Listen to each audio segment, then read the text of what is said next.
Chapter की starting में हमें दिखाते हैं कि वो लड़का कोको के पास जाता है। ये लड़का पहले से ही कोको को जानता है, इसका नाम मुझे याद नहीं है तो एक बार ऐसे ही बोलेंगे। वो कोको से कहता है, तुम कैसी हो, क्या तुम बिमिंगे के साथ यहाँ पर आई हो। उसके बाद वो वहीं पर बैठ जाता है और सिंग सिंग से कहता है, सिंग सिंग क्या तुम मूसीचुन के साथ आई हो। सिंग सिंग उसे देखकर सोचने लगती है, फिर से वही लड़का, क्या ये मूसीचुन को पहले से ही जानता है। उसके बाद सिंग सिंग उससे कहती है, क्या तुम और मूसीचुन। तो वो लड़का कहता है, मैं सीचुन का काफी पुराना दोस्त हूँ, हम एक दूसरे को काफी सालों से जानते हैं, लेकिन तुम और सीचुन साथ में हो ये तो इम्पॉसिबल है। तो सिंग सिंग कहती है, हम वैसे भी साथ में नहीं हैं। फिर वो लड़का कहता है, हाँ मैं ये बात जानता ही था, उसके जैसा काम का दीवाना आदमी गर्लफ्रेंड कभी बना ही नहीं सकता। तुम शायद कोको से मिलने के लिए यहाँ पर आई होगी। फिर सिंग सिंग कहती है, अच्छा ये सब छोड़िए, आप अपने बारे में बताइए, क्या आपका घर ओरिएंटल में ही है। तो वो लड़का कहता है, क्या तुम्हें डोंगलिंग के टॉप 10 फैमिलीज के बारे में नहीं पता है, उनमें से एक फैमिली लोंग है, क्या तुम्हें उसके बारे में पता है। तभी कोको शॉक्ड होकर कहती है, क्या आप सच में लोंग फैमिली से बिलोंग करते हैं। तो वो कोको से कहता है, इसमें शॉक्ड होने वाली क्या बात है, लोंग फैमिली भी एक नॉर्मल फैमिली ही है और मैं भी एक इंसान ही तो हूँ। लेकिन कोको फिर से वही बात कहती है, लोंग परिवार, क्या आप लोंग परिवार से हैं। तो वो लड़का कहता है, अच्छा क्या तुम्हें बिमिंगे ने इस बारे में कभी बताया है, क्या तुम्हें पता है वो नन्ही सी प्रिंसेस जो हमसे इतने सालों से बिछड़ी हुई थी, हमें वो मिल गई है। आज उसका बर्थडे है, लोंग फैमिली स्टेट में आज उसकी बर्थडे पार्टी है। ये बात सुनकर कोको सोचने लगती है, आज ही मेरा भी बर्थडे है और आज ही सैनसेन भी अपनी बर्थडे पार्टी मना रही है, क्या इसमें कोई गड़बड़ नहीं है। तभी वो लड़का कहता है, आज पार्टी में जाने के लिए मेरे साथ कोई फीमेल पार्टनर नहीं है, क्या तुम मेरे लिए कोई पार्टनर ढूंढ कर दे सकती हो। तभी सिंग सिंग कहती है, कोको आज तो तुम्हारा बर्थडे है ना। अरे नहीं, मैं तो ये बात भूल ही गई थी, मुझे माफ कर दो, मुझे माफ कर दो, मैं तुम्हारे लिए कोई गिफ्ट नहीं ले पाई, पिछले कुछ दिनों से मैं काफी बिजी थी इसीलिए नहीं ला पाई। तभी वो लड़का कहता है, अच्छा आज तुम्हारा भी बर्थडे है। तभी कोको उससे कहती है, क्या तुम्हें इस बात का पक्का पता है लोंग शेंसेन, क्या उसका बर्थडे आज ही है। इतना कहकर कोको सोचने लगती है, यिंग सेंसेन, अब उसका नाम लोंग सेंसेन हो गया है और उसका बर्थडे भी आज के दिन ही आता है। जब भी मैं ये बात सुनती हूँ मुझे इतना अजीब क्यों लगता है, मुझे हर बार ये बात सुनने पर लगता है जैसे कोई गड़बड़ है। तभी वो लड़का कहता है, हाँ ये सच है, वो आज के दिन ही डोंगलिंग में पैदा हुई थी, ये बिल्कुल सच है, उसका हॉस्पिटल सर्टिफिकेट भी हमारे पास है। ये बात सुनकर कोको सोचने लगती है, अगर मैं इनसे ये कहूँ कि सैनसेन मुझसे हमेशा कहती थी कि मैं गोद ली गई हूँ, तो क्या लोंगचू यंग मुझ पर भरोसा करेगा। अगर मैं ये बात लोंग परिवार को बताऊं तो उन्हें ये लगेगा कि मैं कोई ड्रैगन पर चढ़कर फिनिक्स बनना चाहती हूँ, क्या उन्हें मुझ पर भरोसा होगा। मुझे पैसे की परवाह बिल्कुल नहीं है, लेकिन मैं अपने असली परिवार से मिलना चाहती हूँ।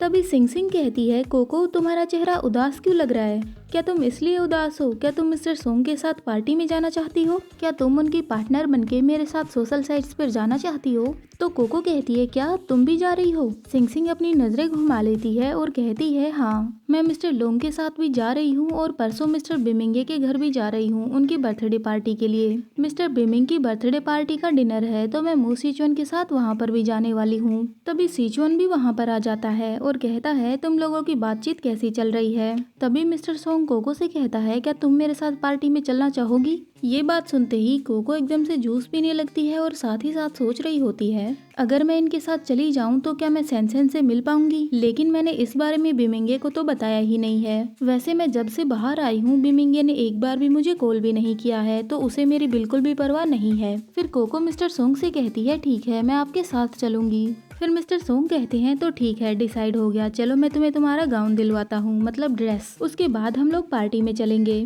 इतना कहकर मिस्टर सोंग सोचने लगते हैं, मुझे लगा था आज तो मैं पार्टी में बोर ही हो जाऊंगा, लेकिन जब बिमिंगे कोको को मेरे साथ देखेगा तो काफी मजा आने वाला है, काफी एंटरटेनमेंट होगा। उसके बाद मिस्टर सोंग कोको और सिंग सिंग को साथ ले जाते हैं और वहीं सीचुन सोच रहा होता है, इस आदमी को पिछली बार बिमिंगे से सबक सीखने को नहीं मिला है, ये बिमिंगे की वुमन को अपने साथ ले जा रहा है, इसकी इतनी हिम्मत। हालांकि इन्हें देखने के बाद काफी एक्साइटिंग सीन होगा, तो मुझे इन्हें रोकने की जरूरत नहीं है। सबके सब यही चाहते हैं कि कोई ना कोई सीन क्रिएट हो जाए। अब हमें बिमिंगे दिखाते हैं जो कि अपना काम कर रहा था और साथ ही साथ सोच रहा था, दोपहर हो गई है, वो लिटिल गर्ल अभी तक वापस क्यों नहीं आई और ना ही उसने मुझे कोई अपडेट किया। बिमिंगे अपना फोन उठाता है और उसको देखते हुए सोचने लगता है, वैसे सिचुअन के होते हुए उसे कुछ नहीं होने वाला। वैसे मैं इतना हिचकिचा क्यों रहा हूँ, मुझे उसे कॉल करके पूछ लेना चाहिए। उसके बाद बिमिंगे कोको को कॉल करता है और उसे कहता है, तुम कहाँ पर हो, इतनी देर से घर क्यों नहीं आई। कोको कहती है, मैं बाहर घूम रही हूँ, आपको क्या हुआ है? अगर आपको कोई प्रॉब्लम ना हो तो क्या मैं फोन रख सकती हूँ? अब मुझे अपनी अगली चीज पर भी ध्यान देना है। तो बिमिंगे कहता है, आज रात मुझे बाहर जाना है और हो सकता है कि मैं लेट घर आऊँ। तो कोको कहती है, कोई बात नहीं, मैं उम्मीद करती हूँ कि आपका टाइम अच्छा बीते। इतना कहकर वो कॉल कट कर देती है। अब हमें लोंग फैमिली का घर दिखाते हैं जहाँ पर बर्थडे पार्टी चल रही थी और वहाँ पर लोग बात कर रहे थे, लोंग फैमिली की यंग लेडी आ गई है। जैसा कि हम लोग उम्मीद कर रहे थे, ये उतनी ही सुंदर है। हमने ये भी सुना है कि उस बूढ़े आदमी ने इसके लिए टीचर भी रखा है जो इसे सब कुछ सिखा सके, मतलब यहाँ रहने के तौर तरीके। इसे देखकर ऐसा बिल्कुल नहीं लगता कि ये किसी गरीब परिवार में पली बड़ी है। कुछ लोग कहते हैं कि ये लोंग ये चैन की बेटी है और कुछ लोग कहते हैं कि ये उसकी नाजायज औलाद है। खैर, ये बर्थडे पार्टी देखो कितनी बड़ी है, तो इस बूढ़े आदमी को इस लड़की की काफी परवाह होगी। लेकिन सभी लोग बस यही बात जानना चाहते हैं कि इस लड़की को लेकर लोंग परिवार कैसा बिहेव करता है। तभी वहाँ पर एक औरत आती है और वो सैनसेन से कहती है, ओ सैनसेन, तुम काफी सुंदर लग रही हो। बड़े भाई अभी भी यहीं पर है, वो तुमसे मिलकर काफी खुश होंगे। सैनसेन कहती है, आंटी वोनर आप यहाँ पर? तभी फादर कहते हैं, सैनसेन तुम्हें शर्म आ रही है क्या? तुम शर्मीली हो क्या? तुम्हारी आंटी सही कह रही है, जाकर उनसे मिल लो। तो सैनसेन कहती है, ओल्ड फादर आप क्या कह रहे हैं? तभी वहाँ पर एंट्री होती है बिमिंगे और ये फई फैंग की।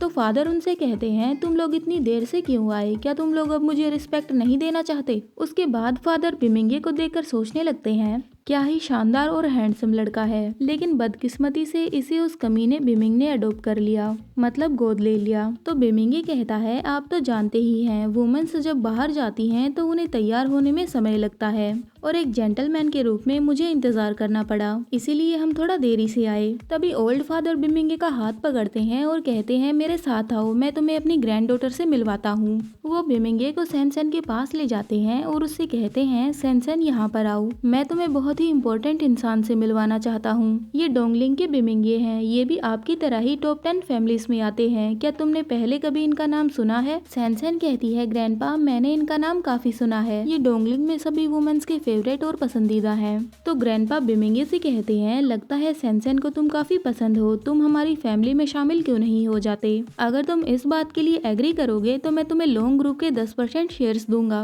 तुम सैनसेन से शादी कर लो, मैं तुम्हें 10% शेयर्स दूंगा। तो बिमिंगे आगे आकर कहता है, ये तो इस बात पर डिपेंड करता है कि मिस लोंग इस बात के लिए एग्री करती हैं या फिर नहीं। और फिर बिमिंगे सैनसेन को घूरने लगता है। उसे भी ये बात सुनकर झटका लगता है कि बिमिंगे बोल रहा है कि मैं शादी के लिए मानूंगी या फिर नहीं। फिर सैनसेन कहती है, ग्रैंडपा मैं तो मिस्टर बिमिंगे से पहली बार मिल रही हूँ, ये आप क्या बोल रहे हैं? ये तो काफी शर्मनाक बात थी, ऐसा मत बोलिए। तो ग्रैंडपा कहते हैं, इसमें शर्माने वाली क्या बात है? एक इम्पोर्टेंट मैन और वुमेन की तो शादी होनी ही चाहिए, तो इस बारे में तुम्हें सोचना चाहिए। सैनसेन पहले भी बिमिंगे से काफी बार मिल चुकी है, फिर भी झूठ बोल रही है। उसके बाद ग्रैंडपा का ध्यान बाहर की तरफ जाता है और वो बिमिंगे से कहते हैं, मेरी लिटिल प्रिंसेस काफी शर्मीली है, उसे लोंग फैमिली में आए हुए ज्यादा समय नहीं हुआ है, तो तुम उसका ध्यान रखना। ये ज्यादातर लोगों को नहीं जानती है, मैं थोड़ी देर में आता हूँ। तो बिमिंगे कहता है, ओल्ड मैन मैं आपकी लिटिल प्रिंसेस का ध्यान रखने के लिए तैयार हूँ, मैं यहाँ पर उसका ध्यान काफी अच्छे से रखूंगा, लेकिन उसके लिए मुझे फई फैंग से भी पूछना होगा, कहीं उसे इस बात से कोई प्रॉब्लम तो नहीं होगी। तो फई फैंग कहती है, ये पहली बार है कि मैं मिस लोंग से मिल रही हूँ, तो मुझे उनके साथ रहने से कोई दिक्कत नहीं होगी, इससे मुझे और ज्यादा मौका मिलेगा कि मैं उन्हें जान सकूं।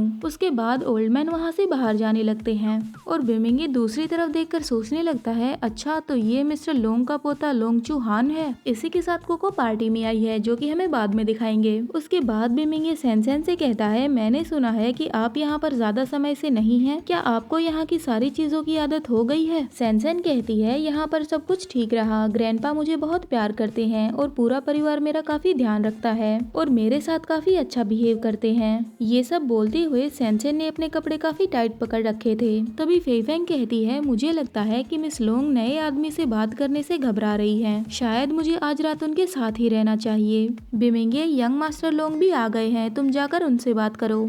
फिर सैनसन बिमिंगे से कहती है चलिए मैं मिस यू के साथ रहती हूँ, वैसे भी यहाँ पर काफी नए लोग हैं, मैं उनसे मिलकर आती हूँ। बिमिंगे कहता है ठीक है, और वहीं सैनसन सोच रही होती है मैं जानती हूँ ये आदमी काफी इम्पोर्टेंट है, लेकिन मैं इसका ध्यान अपनी तरफ नहीं खींच सकती।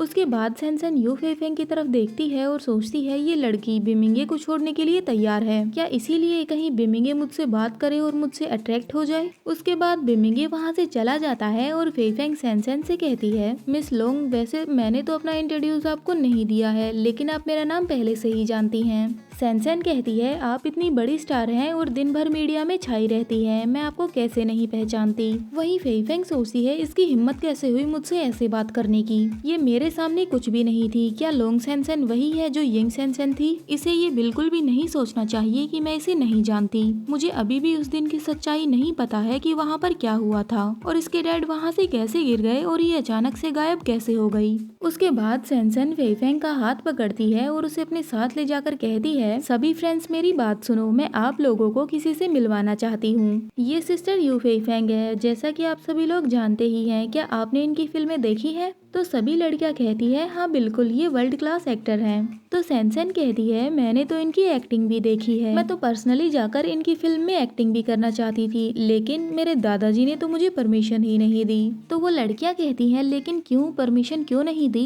तो सैनसन कहती है उन्होंने कहा कि सोशल सर्कल काफी कॉम्प्लिकेटेड है और हम एक होनर और काफी अच्छी फैमिली से बिलोंग करते हैं, तो हम ऐसे सर्कल में नहीं जा सकते। गाइस, क्या तुम लोगों को नहीं पता कि ऐसी एक्ट्रेस या तो दूसरों के साथ सोती हैं या फिर शराब पीती हैं। ये कहकर सैनसन सोचने लगती है पहले तो तुम्हें हमारे जैसे लोगों को धमकाना पसंद था, लेकिन फेफेंग अब तुम्हारी बारी है। सैनसन फेफेंग की काफी इंसल्ट कर रही थी। उसके बाद सैनसन कहती है मिस यू नाराज मत होना, मैंने तो कुछ भी नहीं कहा, ये सब तो दादाजी ने कहा था। ग्रैंडपा ऐसे ही हैं तो उन पर भी गुस्सा मत करना, वो बिल्कुल सीधे साधे हैं। फेफेंग को काफी गुस्सा आता है और वो सोचने लगती है ये मेरी ही गलती है कि मैंने इस लड़की को अंडर एस्टिमेट कर दिया। अब नेक्स्ट सीन में हमें एक फ्यूनरल की जगह दिखाते हैं जहाँ पर काफी अगरबत्तियां जल रही थी। वहाँ पर वही ओल्ड मैन बैठे थे और बोल रहे थे क्विंगेर, ये मेरी गलती है कि मैंने तुम्हारी बात कभी नहीं मानी, ये मेरी जिद करने का नतीजा है। ये चैन और लोंग यंग मिस मेरी वजह से ही उस कार एक्सीडेंट में मारे गए।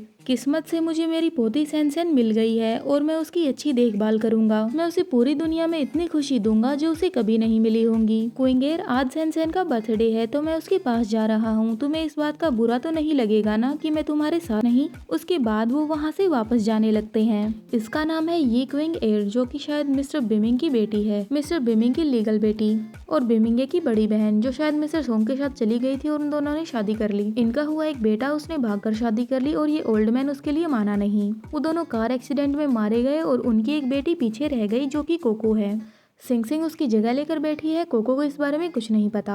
अब हमें दिखाते हैं कि वो ओल्ड मैन वापस जा रहे थे, वहीं गार्डन में कोको और सिंग सिंग बातें कर रही थी, जहाँ पर सिंग सिंग कह रही थी मुझे माफ करना कोको, मुझे नहीं पता था कि हम लोग यहाँ पर खो जाएंगे, वैसे भी ये इतना बड़ा घर है कि मुझे तो समझ में ही नहीं आ रहा कि हमें कहाँ जाना है। तो कोको कहती है सिर्फ तुम्हारी गलती नहीं है, मेरी भी तो गलती है, मैं भी तो यहाँ वहाँ घूम कर देखना चाहती थी।